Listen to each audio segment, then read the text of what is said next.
ನಿಮ್ಮ ಗಟ್ಟಿಗೆ ಅದೇ ಮೇನ್. ನೀವು ಹಾಲು, ಮೊಸರು, ಮಜ್ಜಿಗೆ, ನೀವು ಬೆಣ್ಣೆ, ತುಪ್ಪ ಏನು ಬಳಸ್ತೀರಿ, ನೀವು ಬೆಳಗ್ಗೆ ಎದ್ದ ತಕ್ಷಣ ನಿಮ್ಮ ಟಾಯ್ಲೆಟ್ ಸುಲಭ ಆಗುತ್ತೆ. ಅದ್ರ ನದಿ ಗಟ್ಲಿ ಏನು ತಿಂತೀರಿ ನೀಟಾಗಿ ಕೆಳಗಡೆ ಪಾಸ್ ಆಗುತ್ತೆ. ಅಂತ ಆಹಾರ ಪದಾರ್ಥ ಅಥವಾ ಆಹಾರ ಪದಾರ್ಥಕ್ಕೆ ಏನು ಸಹಾಯ ಮಾಡ್ತವೆ ಅದನ್ನೇ ಪ್ರೀಬಯೋಟಿಕ್ ಅಥವಾ ಪೋಸ್ಟ್ ಬಯೋಟಿಕ್ ಅಂತ ಕರಿತೀವಿ. ಡೈರಿ ಪ್ರಾಡಕ್ಟ್ಸ್ ಏನಿದಾವೆ ಅದು ಎಲ್ಲ ತಿನ್ನೋದ್ರಿಂದ ನಿಮ್ಮ ಗಟ್ಲಿನ ಚೆನ್ನಾಗಾಗುತ್ತೆ. ಸಿಂಪಲ್. ಅದು ಬಿಟ್ಟರೆ ಸುಮಾರು ಡ್ರಗ್ಸ್ ಅದಾವೆ. ಡ್ರಗ್ಸ್ ಬಿಟ್ಟು ನಾನು ಮಾತಾಡ್ತಾ ಇರೋದು ನಾನು ನಿಮಗೆ.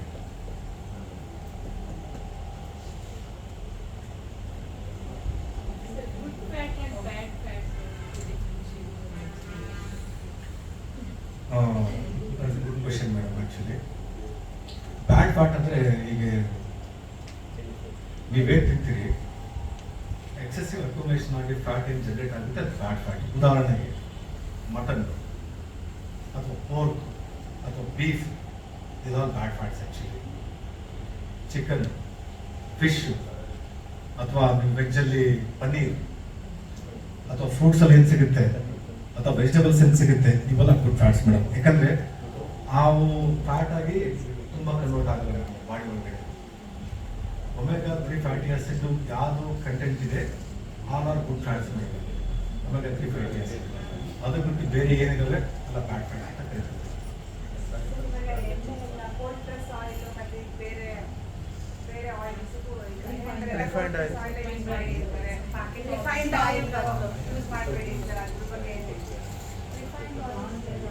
ಅಲ್ಲ, ಅದರಲ್ಲಿ ಏನಾಗುತ್ತೆ ಅಂದರೆ ರಿಫೈನ್ಡ್ ಆಯಿಲ್ ನೀವು ಜಾಸ್ತಿ ಬಳಸ್ದಂಗೆಲ್ಲ ಏನಾಗುತ್ತೆ ಅಂದರೆ ಜಾಸ್ತಿ ಕಾಯಿಸ್ದಂಗೆಲ್ಲ ಅದ್ರಲ್ಲಿ ನ್ಯೂಟ್ರಿಯೆಂಟ್ಸ್ ಕಡಿಮೆ ಆಗುತ್ತೆ ಅಂತ ಹೇಳ್ತಾರೆ. ಅದ್ರಲ್ಲಿ ಇರ್ತಕ್ಕಂಥದ್ದು ಏನು ಹಾಕಿರ್ತಾರೆ ಅಂಶಗಳೆಲ್ಲ ಮಾಯ ಆಗ್ತದೆ ಅಂತ ಹೇಳ್ತಾರೆ. ಸೊ ಹಾಗಾಗಿ ಆಲಿವ್ ಆಯಿಲ್ ಬಳಸಿ ಅಂತಂದೇಳಿ ಸುಮಾರು ಜನ ಅಡ್ವೈಸ್ ಮಾಡ್ತಾರೆ ರೀಸೆಂಟಾಗಿ. ಇವಾಗೆಲ್ಲ ಮುಂಚೆ ಸನ್ಫ್ಲವರ್ ಆಯಿಲ್ ಅಂತ ಹೇಳ್ತಿದ್ರು. ಸನ್ಫ್ಲವರ್ ಆಯಿಲ್ಗೆ ಬಳಸೋಕೆ ಶುರು ಮಾಡಿದ ತಕ್ಷಣ sunflower oil dangerous for heart disease ಅಂತ ಶುರು ಆಯಿತು.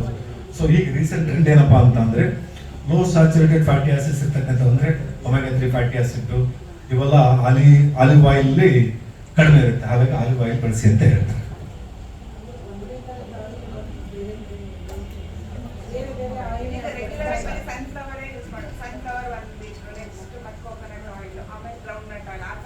ಬಳಸ್ಬೋದು ಮೇಡಮ್, ಡೆಫಿನೆಟ್ ಬಳಸ್ಬೋದು. ನೀವೀಗ ಸೋಪು ಟೂತ್ ಪೇಸ್ಟ್ ಹೆಂಗೆ ಚೇಂಜ್ ಮಾಡ್ತೀವಿ ರೆಗ್ಯುಲರ್ ಆಗಿ ಅದು ಚೇಂಜ್ ಮಾಡಬೇಕು. ಯಾಕೆ ಚೇಂಜ್ ಮಾಡ್ಬೇಕಂತ ಅರ್ಥ ಆಗಿಲ್ಲ. ಸೋಪನ್ನು ಒಂದೇ ಸೋಪ್ ಬಳಸಬಾರ್ದು, ಬೇರೆ ಎಲ್ಲಾ ತರದ ಸೋಪು ಬಳಸಬೇಕು ಅಂತ ಹೇಳ್ತಾರೆ. ಅದು ಏನು ಕಾರಣ ನನಗೆ ಗೊತ್ತಿಲ್ಲ. ಸ್ಕಿನ್ ರಿಲೇಟೆಡ್ ಪ್ರಾಬ್ಲಮ್ ಕೆಲವು ಸೋಪಲ್ಲಿ ಏನಾಗುತ್ತೆ ಅಂದರೆ ಕೆಲವು ಕೆಮಿಕಲ್ಸ್ ಇರ್ತಾವಲ್ಲ ಸರ್. ಉದಾಹರಣೆಗೆ ಅವ್ರು pH ಲೆವೆಲ್ ಒಂದು ಲೆವೆಲ್ಗೆ ಮೇಂಟೈನ್ ಮಾಡ್ತಾರೆ ಕೆಮಿಕಲ್ಗಳೆಲ್ಲ. ಸೊ ಆ pH ಲೆವೆಲ್ಲು ಸ್ಕಿನ್ಗೆ ಅಡ್ಜಸ್ಟ್ ಆಗಿರುತ್ತೆ ಆ ಸೋಪಿಂದ. ಉದಾಹರಣೆಗೆ ಲೈಫ್ ಆಯಿಲ್ ಸೋಪಲ್ಲಿ pH ಲೆವೆಲ್ ಇರ್ತದೆ, ಅದನ್ನ ಅಡ್ಜಸ್ಟ್ ಆಗಿ ಬಿಡಬೇಡಿ. ಬೇರೆ ಸೋಪ್ ಬಳಸಿದ್ರೆ ನಿಮ್ಮ ಸ್ಕಿನ್ ಬೇರೆ pH ಲೆವೆಲ್ಗೆ ಅಡ್ಜಸ್ಟ್ ಆಗಲಿ ಅಂತ ಅಷ್ಟೇ, ಇನ್ನೇನಿಲ್ಲ. ಟೂತ್ ಪೇಸ್ಟ್ ಅದೇ ರೀತಿನೇ ಒಂದು pH ಲೆವೆಲ್ ಮೇಂಟೈನ್ ಮಾಡ್ತಿರುತ್ತೆ. ಒಂದು ಕೋಲ್ಗೇಟ್ ಒಂದು pH ಲೆವೆಲ್ ಮೇಂಟೈನ್ ಮಾಡ್ತಿರುತ್ತೆ. ಕ್ಲೋಸಪ್ ಇನ್ನೊಂದು ಲೆವೆಲ್ಗೆ ಮೇಂಟೈನ್ ಮಾಡ್ತಿರುತ್ತೆ. ಒಂದಕ್ಕೆ ಇದಾಗ್ಬಿಟ್ರೆ ಮರಗಟ್ಟದಂಗೆ ಆಗ್ಬಿಡ್ತವೆ ಚರ್ಮ, ಹಲ್ಲು ಅಂತಂದೇಳಿ ಚೇಂಜ್ ಮಾಡಿ ಅಂತ. pH ಅಂದರೆ ಸೈಂಟಿಫಿಕಲಿ ನಿಮ್ಗೆ ಸಿಗಲ್ಲ ಇದು. ನಿಮಗೆ pH ಲೆವೆಲ್ ಡಿಫ್ರೆಂಟ್ ಇದ್ದಷ್ಟು ನಿಮ್ಗೆ ಒಳ್ಳೇದು ಅನ್ನೋದಕ್ಕೋಸ್ಕರ ಆ ರೀತಿ ಡಿಫ್ರೆಂಟ್ ಬಳಸಿ ಅಂತ ಹೇಳ್ತೀವಿ ಅಷ್ಟೇ. Thank you sir. Thank you very much. ಹಾಂ ಮ್ಯಾಮ್. ಸರ್, ಪೇನ್ ಕಿಲ್ಲರ್ಸ್ಗೆ ಲಿಮಿಟೇಷನ್ಸ್ ಇದೆಯಾ ಅಂತಂದ್ರೆ ಈಗ ಏನಾದ್ರು ಹೆಡ್ಏಕ್ ಬಂದ್ರೆ ಟ್ಯಾಬ್ಲೆಟ್ಸ್ ತಗೊಳ್ತಾ ಇರ್ತೀವಿ, ಅಡಿಕ್ಟ್ ಆಗ್ಬಿಟ್ಟಿರ್ತೀವಿ, ಟ್ಯಾಬ್ಲೆಟ್ ತಗೊಳ್ಳೆ ತಲೆನೋವು ಹೋಗೋದೇ ಇಲ್ಲ ಅಂದ್ರೆ ಈಗ ಫಾರ್ ಮಂತ್ ಅಲ್ಲಿ 4 to 5 ಟೈಮ್ಸ್ ಟ್ಯಾಬ್ಲೆಟ್ ಅಂದ್ರೆ ತಲೆನೋವು ಬರುತ್ತೆ ಅಂದ್ರೆ ಅಷ್ಟು ಸತಿನೂ ಟ್ಯಾಬ್ಲೆಟ್ ತಗೊಳ್ಳಿದ್ರೆ ತಲೆನೋವು ಹೋಗೋದು ಅಂತ. ಅದಕ್ಕೆ ಏನಾದ್ರು ಲಿಮಿಟೇಷನ್ಸ್? ಅಲ್ಲ, ನೀವು ಹೇಳ್ತಿರೋದು ನಾವು ಪೇನ್ ಕಿಲ್ಲರ್ ಎಷ್ಟು ಅಪ್ಪರ್ ಲಿಮಿಟ್ ಏನಾದ್ರು ಎಷ್ಟಾದ್ರೂ ನುಂಗ್ಬೋದಾ ಅಂತ ಕೇಳ್ತಾರೆ. ಆ ರೀತಿ ಅನ್ಲೆಸ್ ಅಂಟಿಲ್ ಯು ನಿಮ್ಗೆ ವರ್ಷಗಂಟ್ಲೆ ತೊಗೊಂಡ್ರೂ ಪೇನ್ ಏನು ಪ್ರಾಬ್ಲಮ್ ಇಲ್ಲ ಅಂತ ಹೇಳ್ತಾರೆ. ಒಂದು ವರ್ಷ ಬಿಡಲ್ದೆ ನೀವೇನಾದ್ರು ತೊಗೊಂಡ್ರಿ ಅಂತಂದರೆ ಸೊ ನಿಮ್ಮ ಕ್ರಿಯೇಟಿನ್ ಅಂದರೆ ಕಿಡ್ನಿ ಪ್ರಾಬ್ಲಮ್ ಆಗುತ್ತೆ ಅಷ್ಟೇ. ಅದು ಬಿಟ್ಟರೆ ನೀವು once in 15 days or once in week ಅಥವಾ ಆ ರೀತಿ ತೊಗೊಳೋದ್ರಿಂದ ಯಾವುದೇ ಕಾರಣಕ್ಕೆ ಪೇನ್ ಕಿಲ್ಲರ್ ತೊಗೊಳೋದು ಏನು ಪ್ರಾಬ್ಲಮ್ ಇಲ್ಲ. ಬಿಟ್ಟು ಬಿಡಲ್ದೆ ಒಂದು ವರ್ಷ ಸತತವಾಗಿ ನೀವು ತೊಗೊತೀರಿ ಪೇನ್ ಕಿಲ್ಲರ್ ಅಂದರೆ ಮಾತ್ರ ನಿಮಗೆ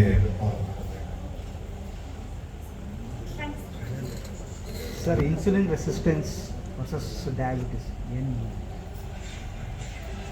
That is a very broad question, sir, actually. That I have to keep under some other time, actually. Really, that's a very good question. That is a thought-provoking question, actually. What's the question?